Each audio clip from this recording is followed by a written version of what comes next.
Hey guys, it's Core Ross and welcome to Six News. Today we're talking about Rainbow Six going to space, and this is actually very much what appears to be about to happen in Rainbow Six Extraction. So this game has been getting free seasonal content just like Siege every 3 months, with kind of a mid-season update as well, which might bring in like new enemy types or stuff like that, along with some additional features like a prestige system which Siege does not have. Although Extraction doesn't call it seasonal content or anything like that, it's just content that drops as soon as it gets announced. But we're going to talk today about the lower side of it, which also gets dropped with these updates, as it usually gives us a few extra levels to level up in the game. And the last two have been very revealing about the potential future of Extraction, which is going out to space. So have a listen to this. We're giving civilians a major update on the parasite. During the Q&A, the public raised questions that we still don't have answers to. Mira was prepared.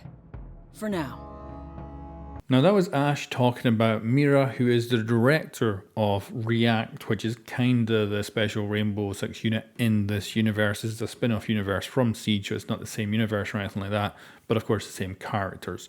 And she's apparently given a presentation, kind of Steve Jobs style, to the world about the virus and all that that's going around the planet. And we can't take away much information from the actual audio, but the picture is very revealing because it shows a galaxy with a few different locations on it. Presumably one of them is Earth, maybe the other one is the location of where this alien virus came from or something like that. But certainly she's got a hologram of a galaxy with multiple points of interest. But that's actually not the most interesting one, so have a listen to this.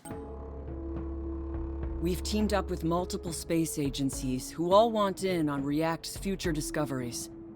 We could learn how to stop parasite mutations from even occurring. So quite a bit more information there when it comes to the audio, how they're actually working directly with space companies. So I presume in this universe it would be NASA and whatever the equivalent of SpaceX is and things like that. And we can also take away a lot of information from the photo, which is a spaceship with React on it. So it is a Rainbow Six spaceship. Under construction, it's not completely finished. The left-hand side is still open, but yeah, it's a spaceship. And then we have some text which says "to infinity," which obviously is a Toy Story reference.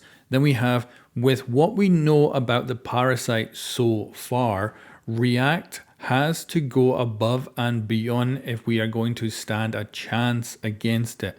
We have to go to space. And this is the thing, I've actually taken a chunk of time to think about this, because this has been in the game now for about a month, and I've been kind of just mulling it over, because it would seem that their future, developers of this game, are to go to space. And I'm all for that, because honestly, with this being a wacky spin-off game, I have fully settled into the fact that it is very much a wacky Rainbow Six game. And if I want to go wackier with it, at this point I'm like, yeah, go for it. Let's see what happens when you try to go to space. What's your gameplay mechanics going to be with that? Because I could imagine something like the next Crisis event being a launch of the ship, or the next Crisis event being actually in space in some way, like a moon map, or maybe they mix up the gameplay and we go 0G or things like that. That could be freaking sweet. But I do wonder how much resources they're putting into it. Because of course, if this ends up just being a normal gameplay, but you're set on the moon or inside a spaceship, then it won't be nearly as interesting. However, this game does have airlocks as a big game mechanic, which always seemed a bit weird to me. Like we're in these sectors fighting off, but for some reason we're in airlocks between the sectors to try and contain the virus. But like, how the heck are you containing it in an open environment? Things like that. Whereas in a spaceship, airlocks would make way more sense.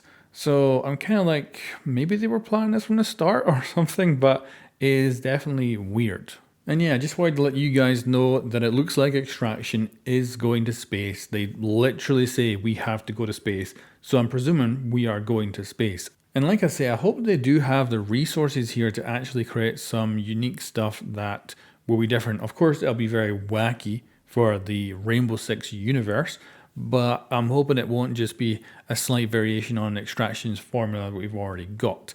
And I presume that they probably got a fraction of the development resources that, say, something like Siege has. So I'm just going to sit back and see what the next Crisis event is going to be for Extraction, which should come out in about November. And we'll see if we're going to space that quick or if there might be a build-up before we get there. But yeah, I thought I'd tell you guys that Rainbow Six Extraction is apparently going to space. Anyway guys, thanks for watching. I'll catch you next time.